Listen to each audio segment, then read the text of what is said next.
सुस्वागतम सुस्वागतम सुस्वागतम. नमस्कार मित्रांनो, आज आपण शिकणार आहोत कॉम्प्युटरवरून मेल कंपोज कसा करायचा आणि आलेले मेल कसे पाहायचे व मेल सेंड कसा करायचा. यासाठी सर्वप्रथम आपण आपल्या कॉम्प्युटरमध्ये इंटरनेट सुरू करणार आहोत. त्यानंतर क्रोम ब्राउझर ओपन करून त्यामध्ये आपण www.gmail.com असे लिहून एंटर हे बटन प्रेस केल्यानंतर अशा प्रकारे आपल्याला आपल्या कॉम्प्युटरमध्ये आपल्याला दिसायला सुरू होईल. यानंतर आपण सर्वप्रथम या ठिकाणी आपण पाहत आहोत की आपल्या कॉम्प्युटरमध्ये आलेले जे काही मेल आहेत, कोणते कोणते मेल आपल्याला कोणत्या कोणत्या ठिकाणी आपल्याला मेल आलेले आहेत असे मेल या ठिकाणी आपण पाहत आहोत. आणि हे मेल पाहिल्याच्या नंतर या ठिकाणी आपण ओपन होत आहे आपले मेल. या ठिकाणी आपण इनबॉक्स आता मेल आपण कंपोज करणार आहोत. या ठिकाणी एक विंडो ओपन झालेली आहे उजव्या कोपऱ्यामध्ये. या ठिकाणी आपण यांना पाठवायचं त्यांचा आपण या ठिकाणी मेल आयडी टाकत आहोत. dattaamrit67@gmail.com अशा प्रकारे आपण या ठिकाणी मेल आयडी पाठवणाऱ्याचा मेल आयडी टाकला आहे. त्यानंतर आपल्याला त्या ठिकाणी काहीतरी सब्जेक्ट लिहायचं आहे की आपण नेमकं काय पाठवणार आहोत. अशा ठिकाणी आपण स्कूल फोटो अशा प्रकारचा आपण सब्जेक्ट या ठिकाणी दिलेला आहे.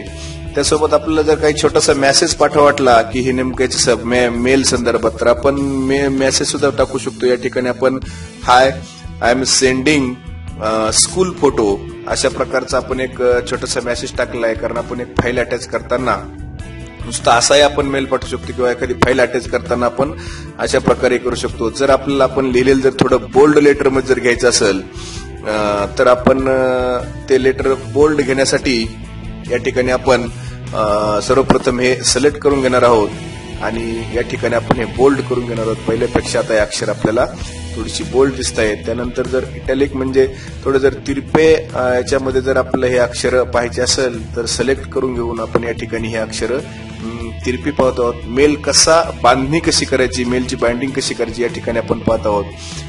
त्यानंतर जर आपल्याला कोणत्या कलर जर आपल्याला द्यायचा असेल तर या ठिकाणी आपण कलर सुद्धा देऊ शकतो. टेक्स्टला आपण लाल कलर या ठिकाणी टेक्स्टला दिलेला आहे.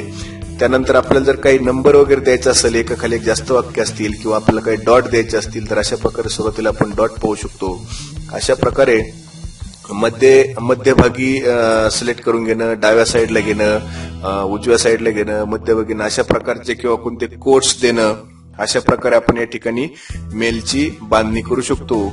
यानंतर आपल्याला जर एखादी फाईल अटॅच करायची असेल तर या ठिकाणी आपल्या कॉम्प्युटर मधून आपल्या जिकडे सेव्ह असते ना आपल्या पीसी मध्ये या ठिकाणी आपण जी आपल्याला फाईल अटॅच करायची की आपण जसं सांगितलं मेलमध्ये की स्कूल फोटो म्हणून या ठिकाणी आपण एक फोटो पाहणार आहोत. ठीक आहे, या ठिकाणी हा आय कार्ड नावाचा जे काही फोटो आहे तो आपल्याला या ठिकाणी दिसत आहे आणि खाली उजव्या कोपऱ्यात खाली आपली फाईल या ठिकाणी अपलोड होत आहे. या ठिकाणी फाईल अटॅच झालेली आहे आणि सेव्ह म्हणत आहे. या ठिकाणी अटॅच फाईल सोबत जर आपल्याला काही ड्राईव्ह मधलं पाठवायचं असेल किंवा त्यासोबत आपल्याला एखादा फोटो इन्सर्ट करायचा असेल, त्यासोबत आपल्याला जर एखादी लिंक काही अटॅच करायची असेल किंवा व्हॉट्सअपवर जसे सिम्बॉल असतात तसं एखादी सिम्बॉल पाठवायचं असेल तर अशा प्रकारे आपण सिलेक्ट करून घेऊ शकतो. आणि हे नसेल काही पाठवायचं तर आपण या ठिकाणी फाईल आपली सेंड म्हणलो आहोत मेल आपला. या ठिकाणी your mail has been send view message म्हणताय. या ठिकाणी आपण इनबॉक्स मध्ये तो आलेला मेल कसा पाहायचा तर या ठिकाणी आपल्याला तो मेल दिसत आहे.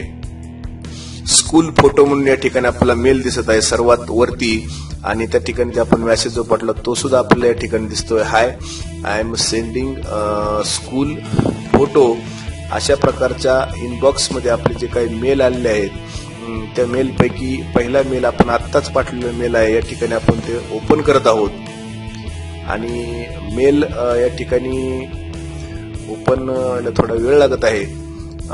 ठीक आहे, आपला मेल ओपन झालेला आहे. आपण आत्ताच पाठवलेला मेल जो आहे तो आपण या ठिकाणी ओपन करतो. दुसऱ्याला पाठवण्याच्या ऐवजी मी स्वतःलाच पाठवलं होतं त्यामुळे आपल्याला त्या गोष्टी पाहतात. आपल्याला जर तो आलेला मेलची अटॅच फाईल डाउनलोड करायची असेल तर या ठिकाणी एक बाण दिसतंय आपल्या खाली आणि ही फाईल या ठिकाणी डाउनलोड सुद्धा झालेली आहे. पहा, ती आयडेंटिटी कार्डची फाईल मी पाठवली होती ती या ठिकाणी डाउनलोड झालेली आहे. यानंतर हा जो काही मेल आहे हा या ठिकाणी डाउनलोड केलेला आहे. यानंतर आपल्याला जर समजा हा आलेला मेल जर कुणाला समजा जर आपण संबंधिताला जर समजा आपल्याला रिप्लाय द्यायचा असेल तर आपण त्यांना थँक्स म्हणू शकतो.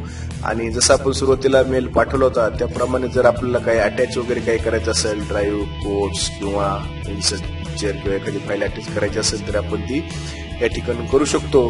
परंतु या ठिकाणी आपण फोटो किंवा लिंक सुद्धा जसं आपण पहिले पाहिलं त्याप्रमाणे इटॅलिक, बोल्ड वगैरे आपण या ठिकाणी करू शकतो. पण आपल्याला तसं काही न पाठवता आपण फक्त त्यांना सेंड म्हणूया आणि या ठिकाणी थँक्स आपला मेसेज त्यांना वापस गेलेला आहे. ज्या ठिकाणून आपण ज्या दत्तामृत या आयडीवरून आपण मेसेज पाठवला होता तो आपल्याला त्यांना मेसेज गेलेला आहे. आता यासोबत आपण त्यांना आता या ठिकाणी रिप्लाय दिलेला आहे. रिप्लायच्या नंतर जर आपला जर हाच मेसेज मेल जर दुसऱ्या कुणाला जर दुसरीकडे पाठवायचा असेल तर आपण त्या फॉरवर्ड वर क्लिक करून या ठिकाणी दुसऱ्या कुणालाही आपल्याला जर पाठवायचं असेल तर त्यांचा आपण या ठिकाणी मेल आयडी टाकू शकतो. आता माझे 2 मेल आयडी आहेत, पैकी एका मेल आयडीवर आपण मेसेज पाठवतो आणि दुसऱ्या मेल आयडीवर तो आपण मेसेज पाठवतो. त्रयस्थ कुणाचाही आपण या ठिकाणी मेल आयडी घेऊ शकतो. सेम ही प्रोसेस आहे. जसे आपण पहिल्या सुरुवातीला मेल सेंड केला त्याच प्रकारे या ठिकाणी आपण मेल सेंड केलेला आहे. खाली जे काही आपलं ऑप्शन दिसत आहे फाईल अटॅच वगैरे आपण या ठिकाणी न करता आपण डायरेक्ट मेल या ठिकाणी जसं तसं दुसऱ्या याच्यावर सेंड केलेला आहे. Your message has been sent हा वरच्या कोपऱ्याला मध्यभागी आपल्याला वरच्या बाजूला मध्यभागी आपल्या या ठिकाणी ती मेल दिसत आहे. या ठिकाणी आपण जे काही बाकीचे जे ऑप्शन असतात समजा की स्टार्ट, सेंड मेल, ड्राफ्ट किंवा असे जे काही ऑप्शन असतात, हे जे काही समजा लेबल्स असतात, ऑप्शन म्हणण्यापेक्षा आपण लेबल म्हणू त्याला, हे लेबल आपल्या या ठिकाणी दिसत आहेत. तर या ठिकाणी आपण दुसरे वेगवेगळे लेबल करू शकतो. या मोर याच्यामध्ये प्रेस करून important mail, chat, all mail किंवा स्पॅम किंवा त्रास किंवा वेगवेगळ्या कॅटेगरीज किंवा सर्कल अशा प्रकारचे आपण या ठिकाणी हे करू शकतो. आता या ठिकाणी मी एक लेबल बनवलं आहे MSCIT डायरेक्टर, माननीय डायरेक्टर SCRT यांचं. ते कसं क्रिएट केलेलं आहे ते क्रिएट केल्यानंतर या ठिकाणी मी खाली आपल्याला दिसतंय क्रिएट न्यू लेबल म्हणू आपण. आणि या ठिकाणी न्यू लेबल केल्याच्या नंतर त्या ठिकाणचे जे काही मेल सोबत आलेले जे काही आपले असतात समजा सेंट, इनबॉक्स याच्यासोबत आपण आणखीन एक लेबल त्या ठिकाणी वाढवू शकतो. अशा प्रकारे माय स्कूल फोटो या नावाने एक लेबल आपण क्रिएट करणार आहोत. क्रिएट केलेलं लेबल आपल्याला आता या ठिकाणी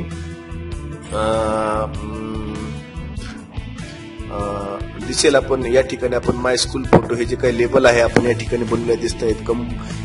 जीमेलच्या लेबलच्या व्यतिरिक्त आपण या ठिकाणी खाली मोर मध्ये जाऊन जास्तीचे लेबल आपण या ठिकाणी घेऊ शकतो महत्वाचे. आणि त्या लेबलमध्ये जर काही महत्वाचे मेल आपल्याला फॉरवर्ड समजा करून ठेवायचे असतील, त्याच्यामध्ये टाकायचे असतील तर या ठिकाणी आपण वर ते लेबलवर क्लिक करून या ठिकाणी आपण तो आलेला मेल त्या लेबलमध्ये टाकत आहोत. या लेबलमध्ये गेला आहे. धन्यवाद मित्रांनो. अधिक माहितीसाठी भेट द्या dottamrit.blogspot.com. धन्यवाद.